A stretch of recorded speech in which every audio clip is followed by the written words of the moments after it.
Good morning, students. Today we are going to study the poem named The Seven Ages of Man's second part. We have read the first part of this poem. An introduction about poet and poem I have made in the last video.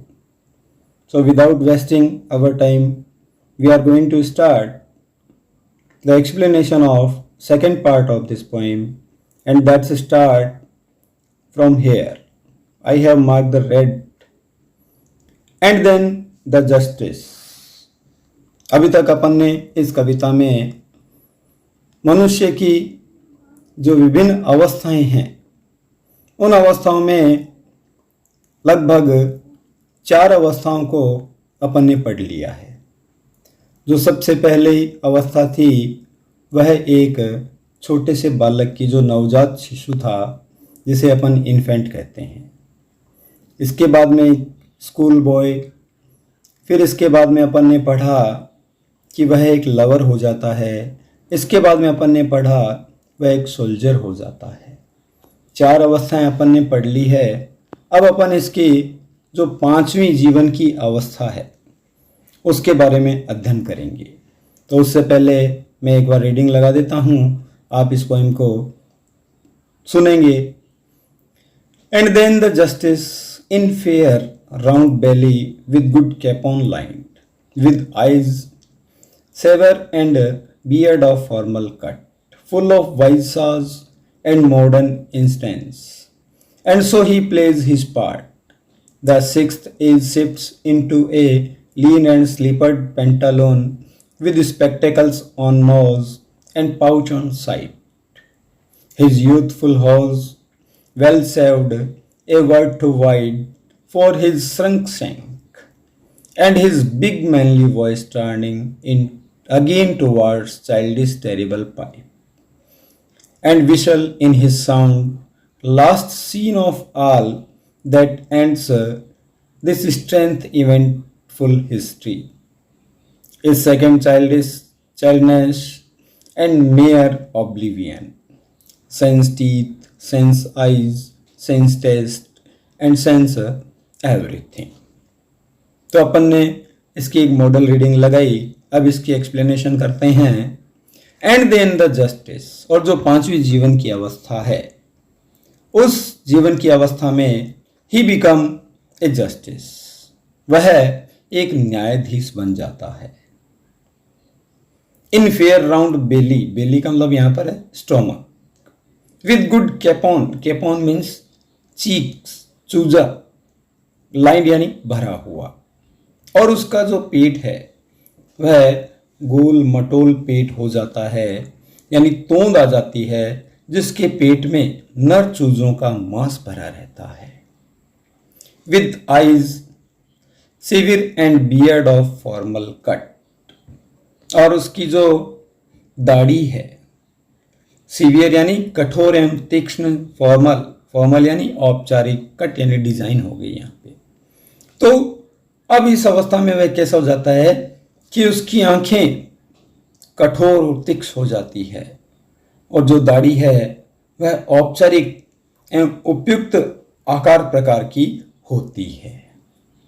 Full of wise saws in modern instance, उसका जो मस्तिष्क है, उसका जो mind है, full of, भरा हुआ रहता है। किस प्रकार से? बुद्धिमत्तापूर्ण कहावतियों से, उक्तियों से उसका जो मस्तिष्क है, उसका जो माइंड है वह भरा हुआ रहता है। And so he plays his part, और इस प्रकार से वह न्यायाधीश की भूमिका निभाता है। और जो जीवन की 5वीं के बाद 6ठी अवस्था है उसमें वह व्यक्ति बूढ़ा हो जाता है। The 6th age shifts into the lean and slippered Pantaloons.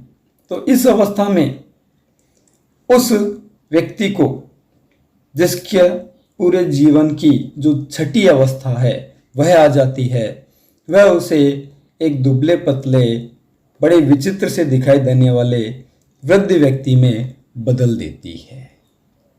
With spectacles on nose and pouch on side, और स्पेक्टेकल्स यानी नंबर वाला चश्मा।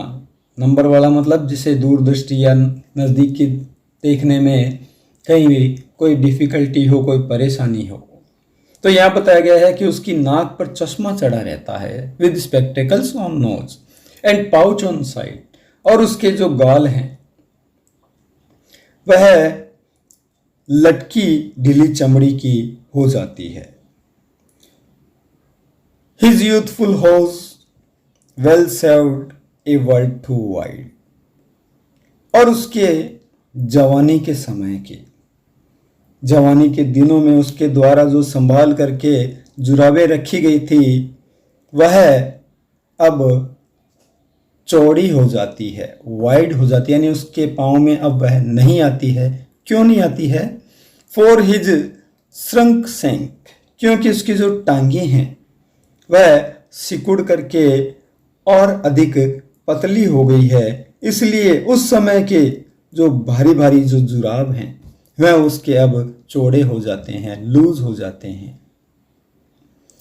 And his big manly voice turning again toward childish terrible pie, और उसकी जो भारी मर्दानी आवाज़ थी वह अब बच्चों जैसी पतली आवाज हो जाती है।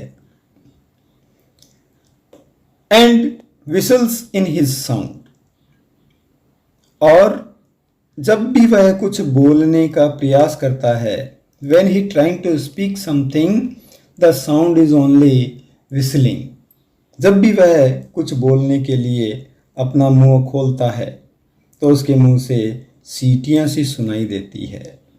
यह उस वृद्ध अवस्था का वर्णन है जिसमें व्यक्ति लगभग अपने अंतिम चरण में पहुंच जाता है। और जो last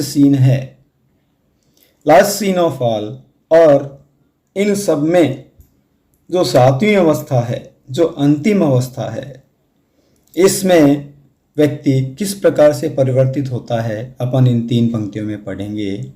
that ends this strange eventful history, और यह जीवन की अवस्था उसके घटना प्रधान जीवन का अंत कर देती है।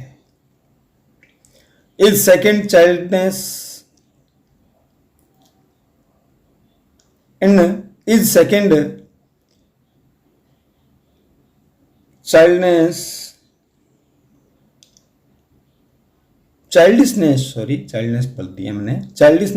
एंड मेयर ऑब्लिवियन, और यह उसका जीवन का जो दूसरा बचपन है तथा उसमें ऑब्लिवियन की स्थिति पैदा हो जाती है, यानी वह कुछ चीज़ों को भूलने लगता है। अब उसका जीवन हर एक चीज़ के बिना हो जाता है, विदाउट एनीथिंग उसकी लाइफ हो जाती है। जैसे यहाँ पर बताया गया अंतिम पंक्ति में कि इस अवस्था में वह sense teeth, sense eyes, sense taste, sense everything. यहाँ पर जो सेंस वर्ड दिया गया है, सेंस, इसका अर्थ है बिना, यानी अब वह इस अंतिम अवस्था में बिना दांतों के हो जाता है, बिना आँखों के हो जाता है, बिना स्वाद के हो जाता है, और इस समय उसके पास कुछ भी नहीं रहता है। यानी यह अवस्था मनुष्य को दंतहीन, नेत्रहीन, स्वादहीन तथा प्रत्येक प्रकार की चीज़ों से वंचित प्राणी में परिवर्तित कर देता है। तो प्यारे विद्यार्थियों, अपन ने इस पोएम का एक्सप्लेनेशन संपूर्ण कर लिया है। अगली वीडियो में मैं आपको इसके कुछ कॉम्प्रिहेंशन क्वेश्चन दूंगा जो कि आपको निश्चित रूप से अपनी नोटबुक में करने हैं। जब तक के लिए जय हिंद, जय भारत।